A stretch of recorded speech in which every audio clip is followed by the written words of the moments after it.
Boy, I wish I'd have known you 4 years ago. 50 Shades of Grey. Walk towards my voice. I just have to say that right now, all I want to do is renovate my kitchen. I wanted to date Nancy Drew, not be.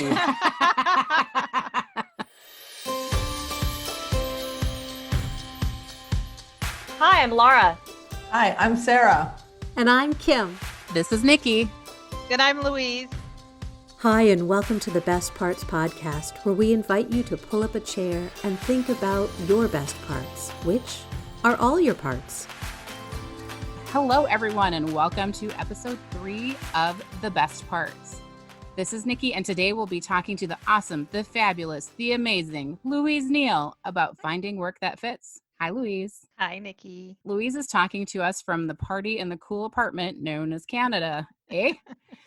She is a workshop creator, NLP practitioner, and speaker. She is also a transformational life and career coach, working with introverted entrepreneurs and business leaders to empower and instill courage, partnering with them to overcome the blocks that hold them back from living their best lives. Sometimes she even gets some sleep, and I don't think she's ever bored. Never. Never, ever. What I want you to know about Louise is that she is intelligent, thoughtful, very wise, incredibly kind, and says the word process funny. And she says that word a lot, and I'm still trying to figure out if it happens naturally, or Louise, do you just do that to entertain us? Yes. Especially Sarah. So let's start talking about work that fit. Let's go. So Louise, what got you interested in helping people figure out how to discover the work that lights them up? Doing something that's really exciting and meaningful to me is really my driver. It's that thing that stretches me in ways that I never imagined. And working in an environment where I didn't feel like that was my primary objective. Being able to be connected to people and help them be their very best selves. And for me, stepping into career and life coaching, I just want to share it all with everyone so that they can step into work that feels good. We spend so much time at our jobs, right? Over 90,000 hours of our lives we spend at our jobs. And if we're disconnected or we're not feeling like our whole selves, like our best selves, then that carries throughout our whole lives. It just becomes gooey and it just spreads everywhere. I'm stuck on 90,000 hours, Yeah. the gooey and the spread. Right. Yeah, can I just say the 90,000 hours made my heart stop. I was like, Right? What? Yeah. I'm grateful I was muted when she said 90,000 hours because I said a word. Isn't that incredible? And oftentimes, and I don't know about you guys, but for me, I was in a place where I wasn't sure even how I got there. It was that autopilot, that commute, that drive to work that got me there. And, all of a sudden you're in the parking lot at work and you wonder how you got there. Did you drive safely? Did you speed through that Right? school zone? Yeah. Like, you don't know. But I feel for me, that's what happened in my whole career. I did some amazing things. I'm really proud of some of the things that I did, but I got to a point where it's like, how did I end up here? How did I end up feeling small at work? How did I end up dreading work Sunday night before Monday morning even came around? How was it that by Tuesday, I couldn't wait for the weekend? Like, I don't want to live my life like that. And it was that process. I don't want to say that I hit a wall, but I felt like I woke up on my drive to work one day and I was like, where am I? Louise, I feel like you were just speaking to my soul because I went through the exact same thing. That was amazing to hear it coming out of somebody else's mouth. Yeah. So Go Kim, what was it like for you? Was it a wall? Was it a realization? What happens when it needs to be different? Well, I feel like it was an awakening for me. It was all of a sudden I woke up and went, wait, this is life? No, life is more than this. Right. So I really felt like it was an awakening moment. Like my eyes were suddenly open. Mine was more like I hit a brick wall. I was thinking as you were talking, I hit a brick wall. Smacked right into her, huh? I did. I feel like I had a very different experience with my career. I did too. I just feel maybe fortunate. I've always wanted to be in the game of golf, and I think mine was more of a stepping through a door when I left being a golf pro into being a college coach. That's when I realized that I wasn't truly happy being a golf pro. But I wasn't in that space where like, what am I doing? I really enjoyed being a golf pro, but I loved coaching so much more. So I think it can be a little subtle too. It's not that brick wall. I didn't have that feeling. Well, and I have always just gone where I want to go. I have done marketing, I have done HR, I was a flight attendant, I've done office management and membership recruitment. So I've had a very vast experience because I'm like, what am I interested in now? And kind of move through that. And then it always kind of trickles down slowly into, okay, it's time to move on. The energy of what I need now is changing. So it's been very, very different for me. See, and I think though that's the key, Nikki and Sarah, you guys had this, maybe it was a realization before it was the wall or before it was a big awakening. Sarah, you even said that you were doing something and you realized you weren't truly happy. Yeah. I didn't realize in the moment until I got to something so much better where I realized, oh, this is where I'm supposed to be. Well, it's kind of hitting that critical mass of dissatisfaction.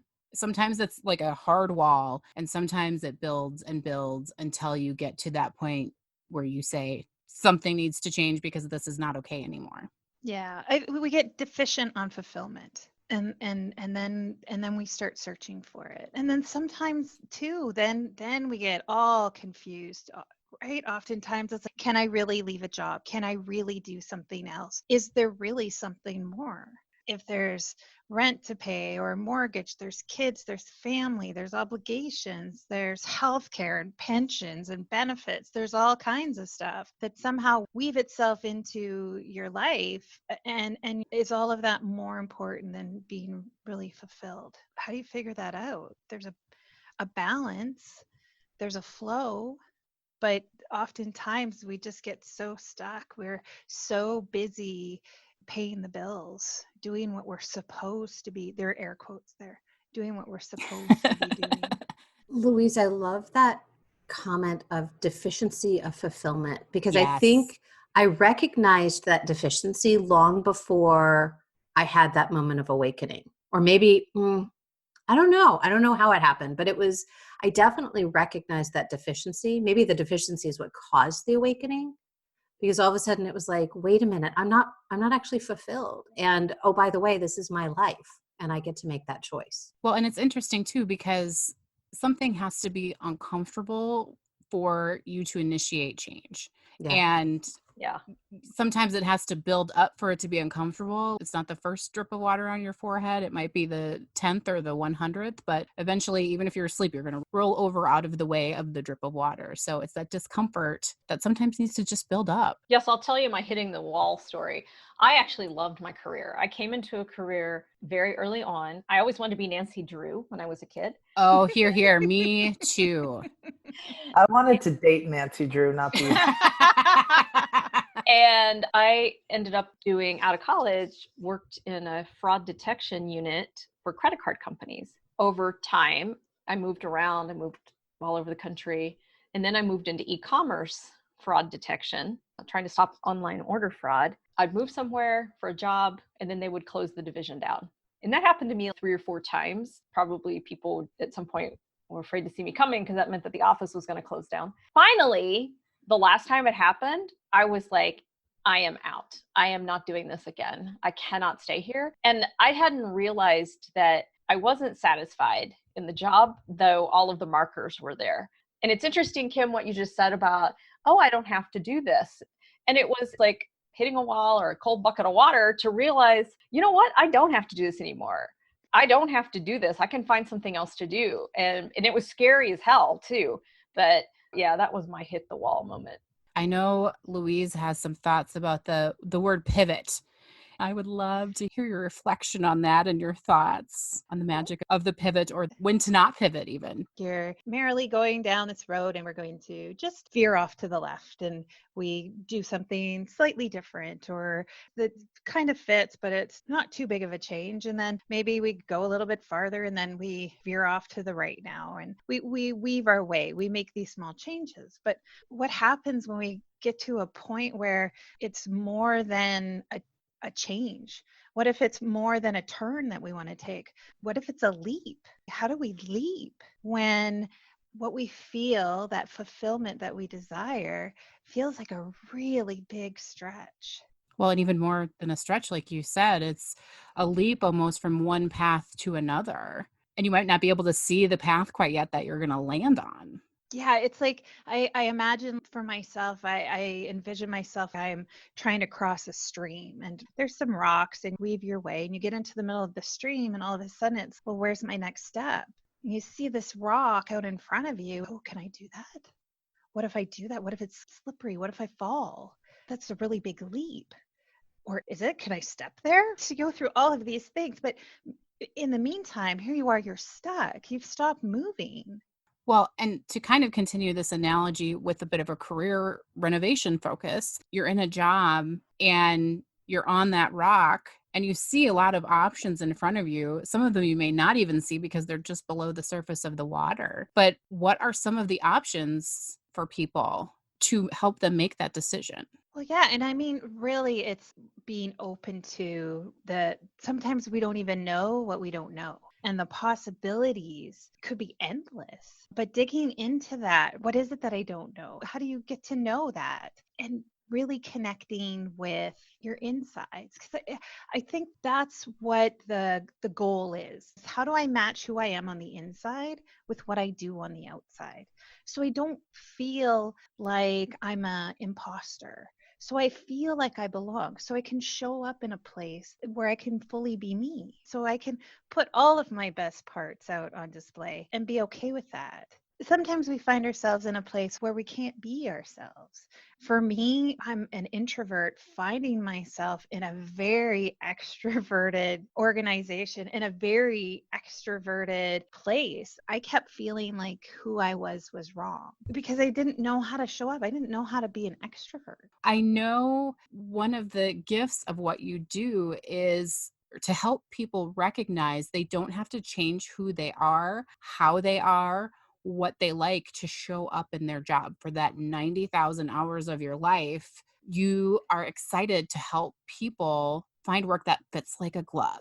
Yeah, just imagine how maybe you don't even have to imagine. How exhausting is it to be someone different for 90,000 hours of your life?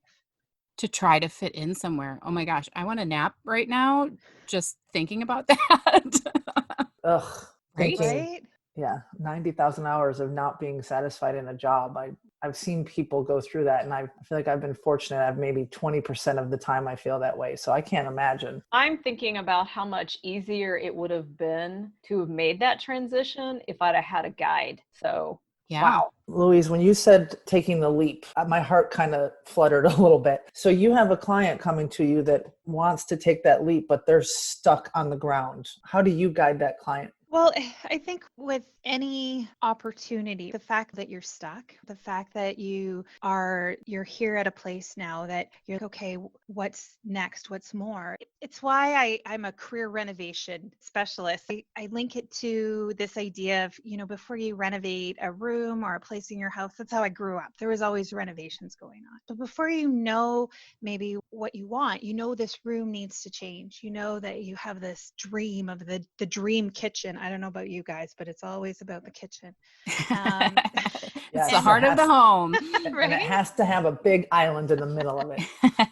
So you start to dream and you start to imagine. Well, before you get started into a renovation, it's really about, let's reveal what we have. What are the bones? What are we going to keep? What do we need? You tear into a wall and do you need to replace all the plumbing, or maybe the electrical is still good, but you need to be able to take stock of what you have and be connected with what it is that you want. You want a kitchen with a big island, but what do you have? So if you don't know what you have, how do you know what you need? So it's like this reveal process and assessing what it is you're starting with. And then start designing what your career looks like. What does it really need? What do you need in a career to be fully yourself so that you don't have to be someone else? And once you design it, much like you have your beautiful kitchen, you got to consider all of those things. You got to consider your budget. You got to consider your countertop, your flooring. You got to consider all of those things, the timing. But once you get through that, now what do? Now comes the fun part. Now you get to start to rebuild, you take action, you start to accomplish great things. And sometimes you get started on your renovation and then you're like, hey, I really need a farmhouse sink in my design. And you make those changes. You are flexible, you adapt, but you still are moving forward. But you're moving forward now with this awareness of what it is that you need because you've taken the time to take stock. I have a skeptical part that wants to know, do you really think anybody can find a job that resonates with them? Absolutely. Oh, boy, I wish I'd have known you 4 years ago, sister. Yeah, I really do. And sometimes it's not big renovations, right? Sometimes you walk into the kitchen and go, all I need right now is a fresh coat of paint, and man, is it gonna look amazing. But if you're not looking, if you're not taking stock, if you're not in that place, then how do you know? Sometimes we're doing the right thing in the wrong company. Or maybe we're doing the wrong thing at the right company or the right thing at the wrong, whatever that is. Sometimes we need to make a big, big change. Sometimes we say, this company culture, it's not for me, but I really love what I do. I'm going to go do it somewhere else.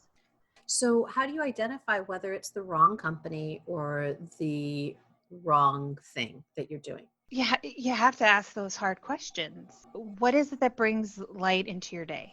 Before I left my corporate job, I walked around with a stack of index cards stuffed into my portfolio that I'd carry around meeting to meeting. And I wrote out those things that lit me up. And on the other side of the index card, I wrote the things that crushed my heart. Why was I in the bathroom crying? What happened to put me here? What don't I love about my job? And that was kind of the beginning of your curiosity of, who am I at work? What do I love? How can I change to align with who I am? And then what does that look like? Yeah, absolutely. Because maybe there are so many things that you love about what you do. Maybe it's a really tough conversation that you want to have with your leader.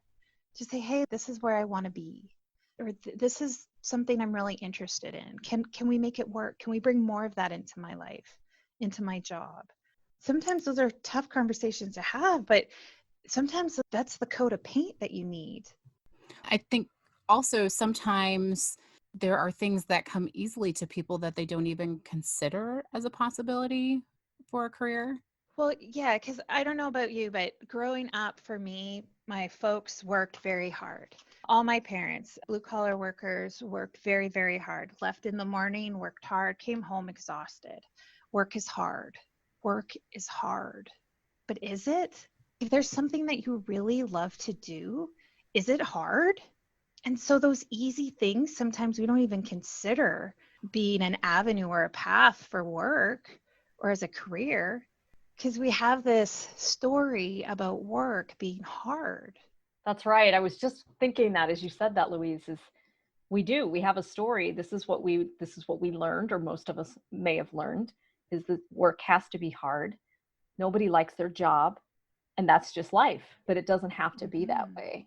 Well, and I think I'm going to be crediting this to Louise, but I'm not 100% sure that to work hard doesn't mean work is hard.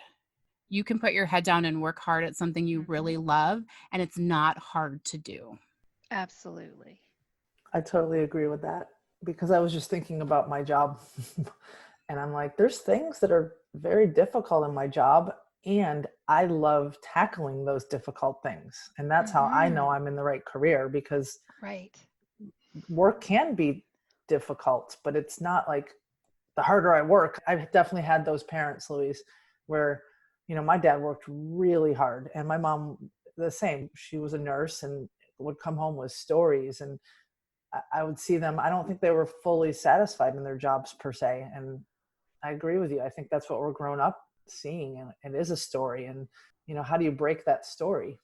Well, and it's so interesting because here's where I had a different experience. Was when I was Izzy's age, when I was 10, my mom went back to school. She had been a high school teacher, and she went back to school and got her MBA and went into the corporate world and loved it, loved the work she was doing. And then she redefined herself again because she had been in HR, and then she moved out of HR into consult, and like all of this amazing growth. And so for me, I'm on my 5th iteration of self in terms of what my career is.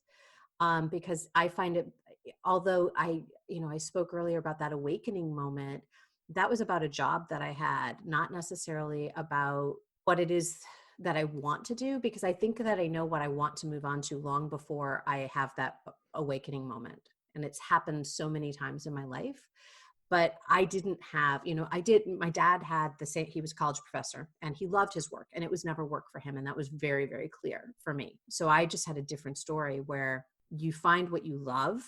And I think the more challenging side for me, and why I was interested, and I love that idea of just the simple act of a note card, of writing what lights you up and what brings you pain, just so you can recognize that. Because I think for me, it's the, where do I get lit up, and where is that excitement going to be coming from, that I sit in for much longer than I need to, because I am willing to take the leap and move forward. Well, and it's just a bunch of ideas until you see, like, oh, I have 5 note cards full of things that make me cry and one of things that light me up at work. Maybe we need to look more at that, because if it's just in your head, it's hard to recognize that there is a huge list of items, or vice versa. Like, wow, there's actually a lot of things I really enjoy about what I'm doing right now. And there are hard things. How can I adapt them to work for me? Yeah, getting them out. If we are working towards matching who you are on the inside with what you do on the outside, then you got to get the inside out. Right. I love that. And I'm going to go buy note cards this week. I love the idea, though, Louise. I love that you went through that. And I'm sure that's something that you bring to your clients, to say, this is something that I've gone through, and it helped me get to where I want to go. And I just think that's just, those small tools can really have that big awakening. And I thank you for sharing that. One of the gifts of coaching is looking at people and saying, I've been where you are and I know a way out. It's not the only way, but let me support you as you find your way. Sometimes I think coaching is just yelling into a dark room, keep moving. Walk towards my voice. Yes, there's a light switch on the wall. Right? So I can't help you turn it on, but it's like you're okay. Just take a step. See what's just beyond your reach. That's really interesting that you say that, because one of the things that I noticed during my rocky transition, because I didn't have Louise, was taking that one step. Just keep moving, and just keep moving. And that's an amazing action is the magic, I think. Action is the magic. Just keep moving. And what a similar thing that we talked about last week was, if you want to walk for 100 minutes, you start with the first 5 minutes, right? We will probably hear that so many different times with each of us, is that it is all about taking that first step, and it is one step at a time. I wish it wasn't. I wish it was like we had magic fairy dust and everything would be fine, but you have to take every step one step at a time. And it's very cool to see how it plays out in all these different areas of our life.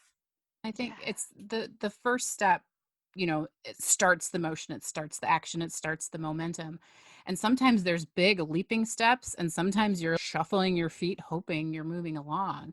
But it's that once that momentum is created, if you can continue it, that is where you're going to be moving in to that new place you want to go. I was thinking too, though, sometimes, Nikki, you were talking about like a baby step, then a giant leap, and sometimes you're stepping backwards to then step forward again. And that's something I think maybe, Louise, I don't know if you want to speak to that, where maybe a client starts forward and then all of a sudden they feel like they've taken 3 steps back.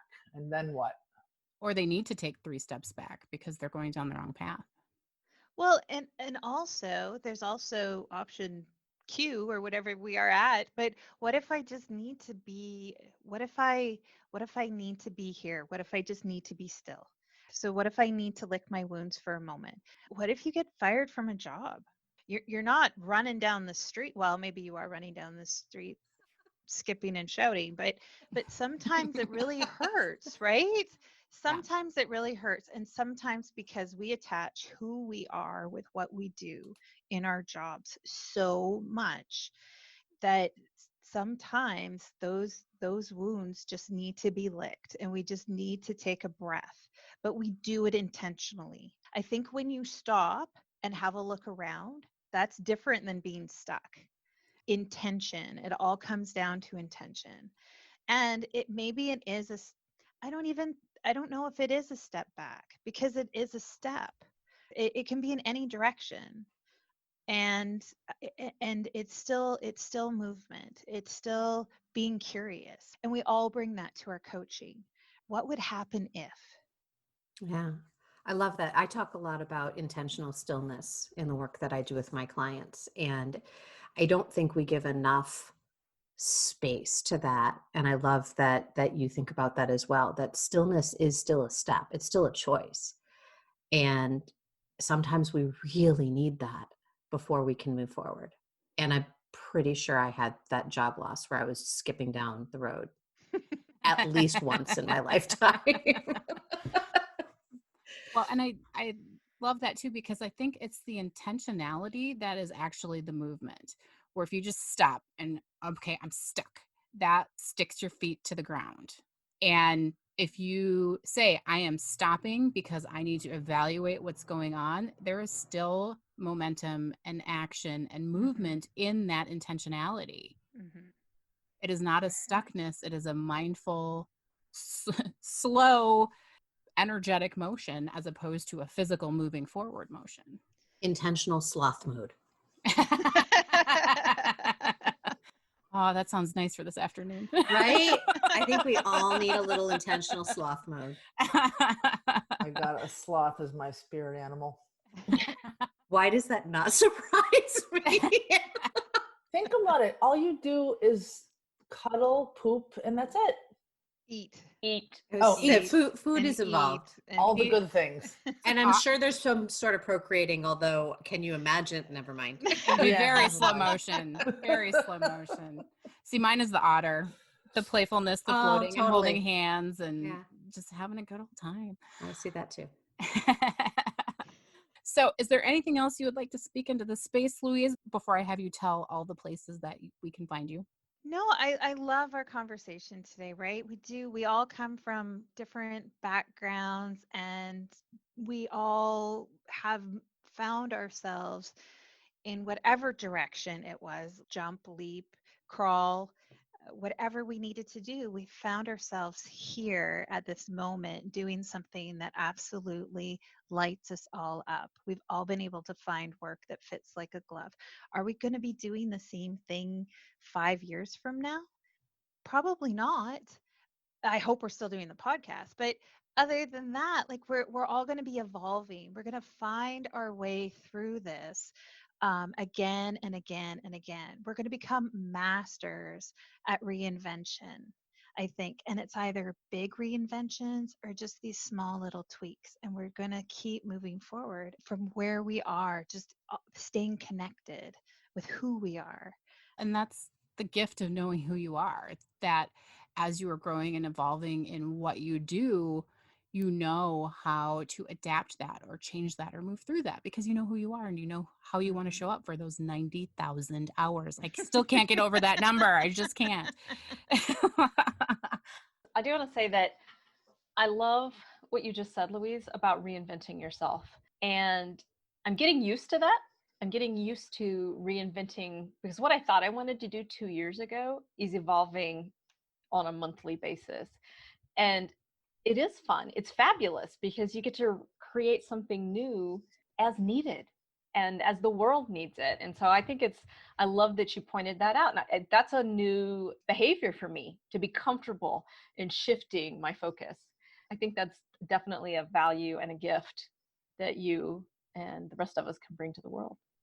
Well, I love what you said there, Laura, about like you feel ready for whatever's coming next because of that, even if you might not know it, but because you know who you are and you're solid in that now, you're like, okay, let's go. Yeah. I feel like a lot of people are in very different places in their careers at different times, but we all have a path that, I don't know, I just feel like you don't have to have some big overhaul of a career. Maybe a small little shift is going to make you happier. And that's something I'm hearing from Louise today, is sometimes I just need to paint the walls and I'm going to feel so much better. And other times it's knock that shit down and let's put in a huge island. And like I'm pivoting over here. I think that's a cool thing to hear, right? It's not like one or the other. I mean, you don't have to have some major thing, but maybe you do. I just think it's nice for people to understand that it doesn't have to be huge. Right. It's not one size fits all. Yeah.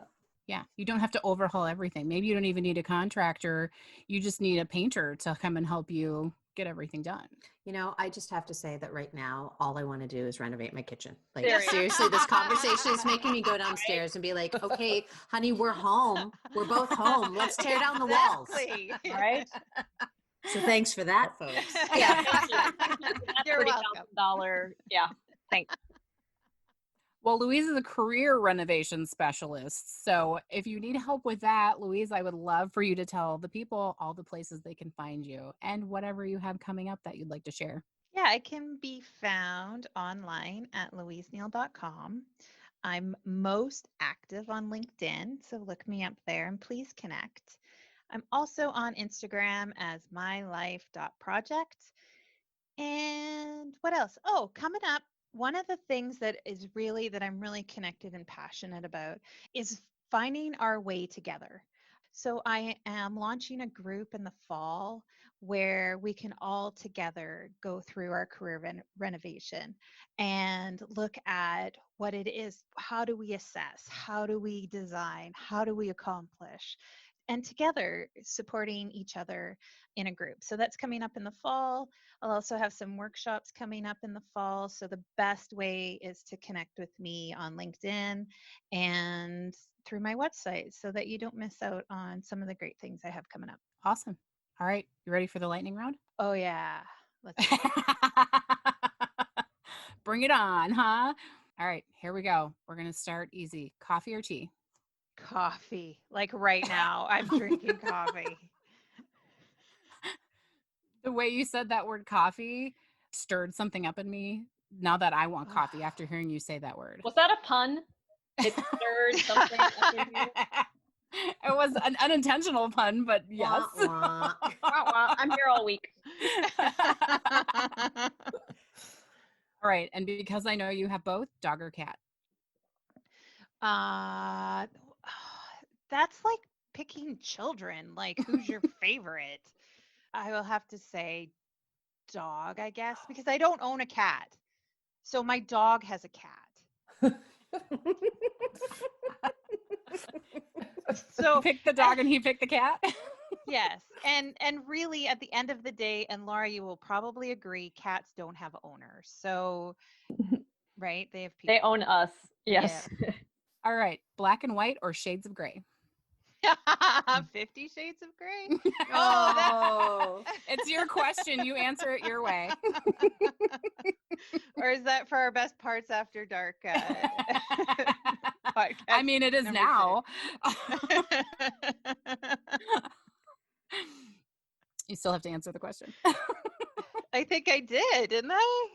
Is it there are 50 Shades of Grey to be continued later? Okay. Upside down or inside out? Ooh, Inside Out. And Lucy in the Sky with Diamonds or I Am the Walrus? Lucy in the Sky with Diamonds. yeah. Sorry, what was that? Yeah. That was Kim. Kim. That was Kim. Uh-huh. I know. But I That was wasn't me. sure if that was an affirmative or a negative. Yeah, I response. couldn't tell either. Now I have it in my head and I'm dancing around. Was that a good Lucy in the sound? Sky with it's a good sound. I love that Okay. song. Okay. When I always hear I Am the Walrus when Bono did it Across the Universe. So that's why that's my favorite one, because I love his version of it. Okay. This brings us to the end of our 3rd episode. Thank you everyone for pulling up a chair and joining us today. Until next time, remember, all the parts are the best parts. Goodbye for now.